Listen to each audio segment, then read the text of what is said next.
Hi, this is Demi, or also known as AnakniRizal. In this video, I'm going to reveal the secrets of getting more reads, votes, and followers on Wattpad.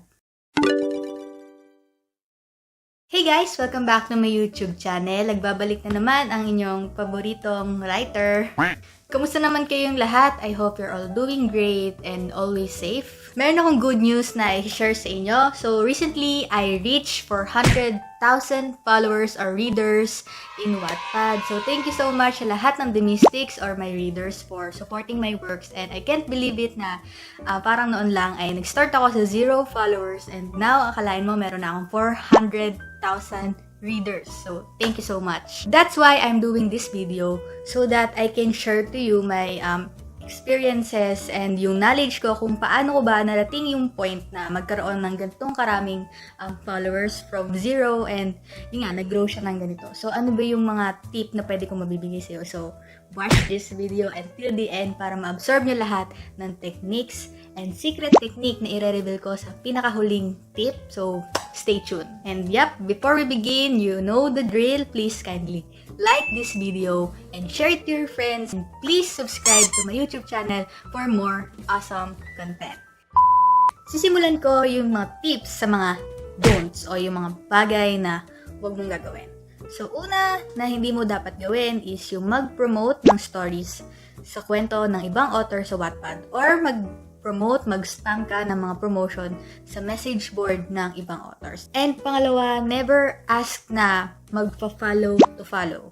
You know, yung parang, follow mo ko, follow kita, please follow me back. Because for me, instead of wasting your time and energy in overly promoting your stories, why not focus it on improving the quality of your stories? So, maaari mo itanong na, kung hindi ako magpo-promote ng stories ko, paano ako madidiscover ng mga readers? Now, you have to realize that the real game here is to make your story get discovered. Saan ba nadidiscover yung mga story? Diba sa mga Wattpad homepage, yung mga What's Hot list, yun sa mga genre, kailangan magtatap yung mga stories mo doon. Kasi yung mga readers, kapag naghahanap sila ng mga mababasa, doon sila usually tumitingin sa mga kung anong nasa bungad lang.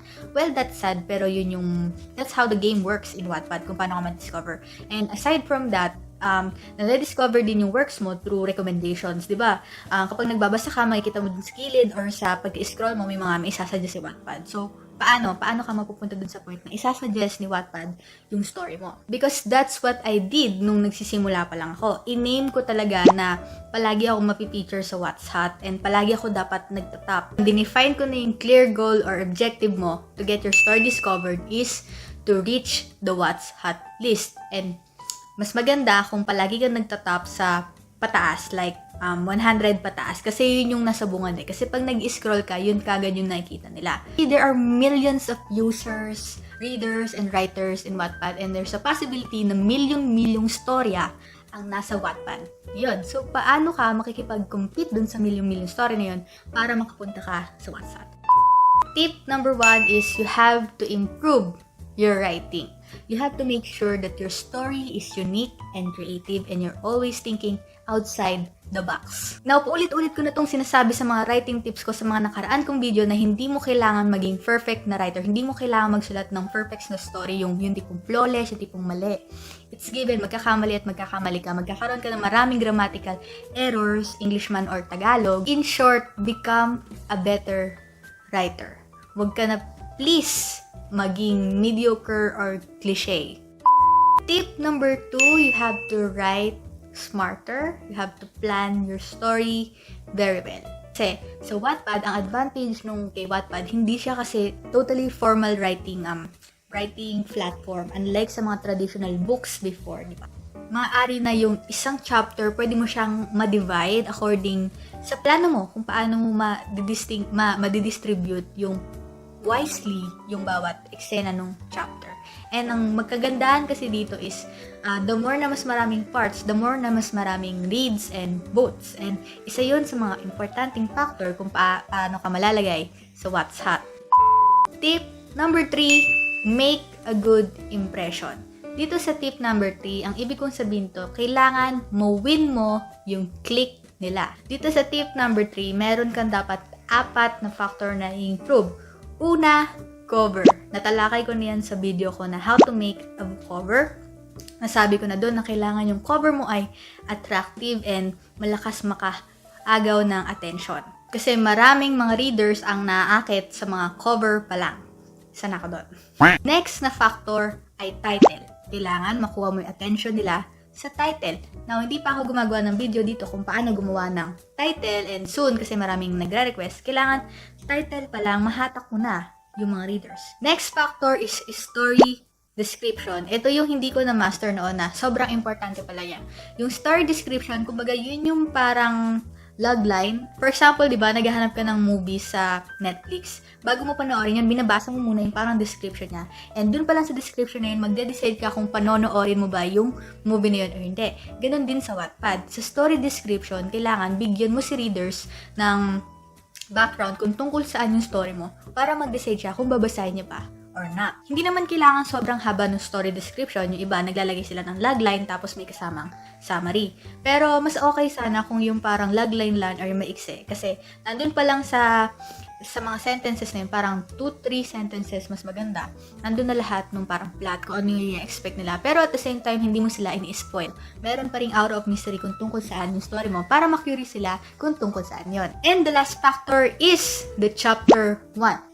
Now, natalakay ko na rin to dun sa video ko na how to make a chapter. Kasi yung mga publishers, ang tinitingnan lang nila ay kadalasan mga first to 3 or first to 5 chapters. Kapag nabasa nila na hindi interesting yung nangyayari sa loob ng 3 chapter or pang-5 chapter, i-drop nila yung story.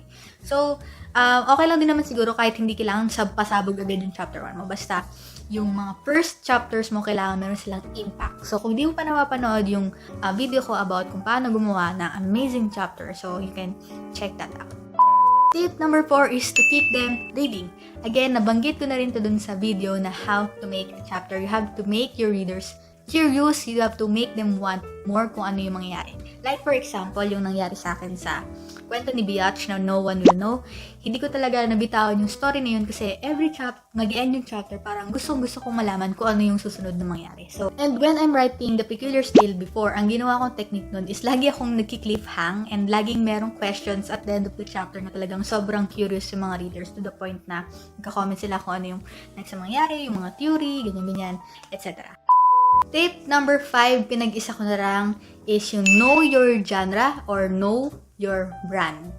Diba, yung mga sikat na author sa Wattpad, meron silang isang story na dun sila kilala.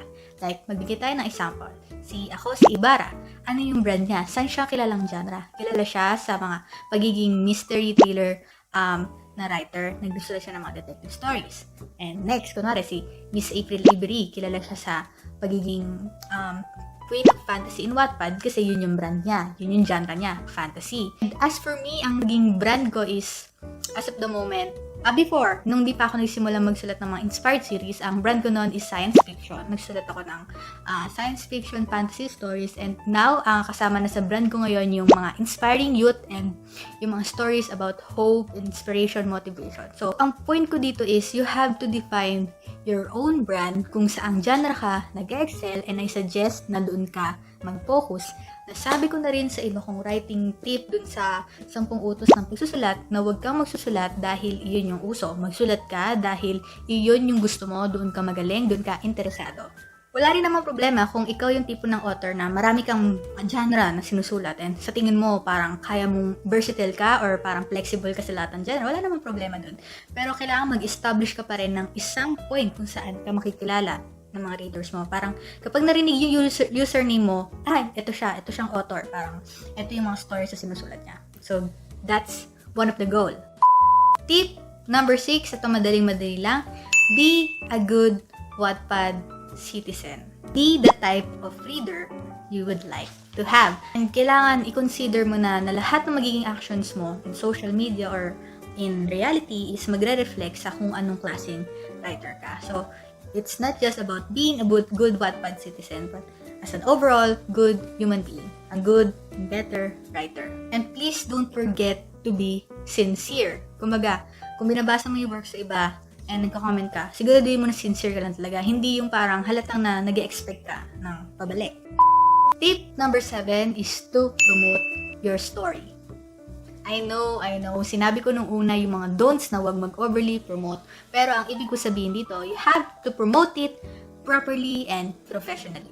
Ina-encourage ko kayo na gumawa ng separate Wattpad account for your readers para dun kayo mag-promote ng stories. Kasi ako, personally, nung nagsisimula ako, talagang hindi ako nagpo-promote ng stories, mainly because parang nahihiya ako na i-share yung ginagawa ko sa mga family, sa mga personal friends. And feeling ko kasi ma-annoy ko sila kapag palagi ako nagpo-promote. Alam mo yun? Tsaka mahirap mag-expect sa mga friends mo or sa mga family mo na babasahin nila yung gawa mo. So, most of the time, sa simula talaga, hindi ka nila susuportahan kapag nagsisimula ka pa lang. You have to do it alone. Basta, ang maipapayo ko pa lang, kapag nagsisimula ka lang, kalmahan mo lang yung promotion. Mas mag-focus ka dun sa, kumbaga, dapat 90% ng focus mo ay dun sa pag-improve ng story. Katulad ng mga nabanggit kong unang tip, especially the tip number 1. Kasi promise, kapag na-fulfill mo yung mission or yung goal na magkaroon ng story na worth it basahin, maganda, na unique, yung mga readers mo, yung kusang magpapromote ng story mo. Ito na nga, yung panghuling tip na ibibigay ko sa inyo kung paano ba ma-reach nung story mo, yung ma-dominate ng stories mo, yung mga WhatsApp list or yung mga featured stories homepages. Tip number 8 is understanding the algorithm. I know medyo parang mathematical yung term na algorithm, pero I'm sure naririnig nyo na yung term na yon. Ang algorithm, ang definition niya is a set of instructions designed to perform a specific task. Kumbaga, based on my own understanding, kasi di ba may mga algorithm sa Instagram, sa Facebook, kumbaga yun yung automatic response ng mga websites dun sa isang particular post. Kumbaga, kusa siyang nabuboost according dun sa movements nung ang complicated niya i-explain. Now, you might have a belief na bago ka makapunta sa WhatsApp, kailangan mo muna ng million reads or 100,000 followers, etc. Kasi hindi. Kung papansin nyo sa WhatsApp, merong mga reads doon na konti lang pero nagtatap siya sa WhatsApp. So, bakit? To make it simpler for you, kapag nakikita ni Wattpad algorithm na active ka sa Wattpad, malaki yung chances na ilalagay ka niya sa mga WhatsApp list and featured or recommended stories. Dapat palagi nakikita ni algorithm na madalas ka or palagi ka nag-update. And pangalawang secret sa algorithm is yung engagement. Yung engagement, yun yung comment sa stories, yung pakikipag-interact mo sa readers. So, the more active you are in Wattpad, the more na mas mataas yung chance na ma-promote yung stories mo sa WhatsApp. Magkakakonect lahat ng mga tips na nabanggit ko, lalo na yung last one, which is yung constant updates and yung engagement. So, kailangan din i-align mo siya dun sa quality ng stories mo. Make sure na meron namang quality yung sinusulat mo kasi makikita ng mga readers yun na parang walang effort. So, hindi naman porket kailangan palagi ka nag-update. Make sure mo rin na maganda yung quality ng sinusulat mo. So, that's it. Yun yung 8 tips na may isa-suggest ko sa'yo. And actually, wala namang shortcut sa success. Wala namang overnight success. Kailangan ng hard work, dedication, perseverance, and patience. The most important thing is focus on your own craft and never ever compare your growth to others. I hope you already liked this video and don't forget to share it. And kapag di ka pa nagsubscribe, please subscribe to my YouTube channel. Sana may natutunan ka and please comment down below kung ano pa yung mga questions na gusto mong itanong sa akin. I am always trying my best to help you or to answer your questions, and sa mga writers or aspiring writers na nagkaroon ng improvement by watching my videos, I am so proud of you. Keep it up. This is Demi again and thank you so much for watching. Take care always and stay safe. God bless. See you on my next vlog.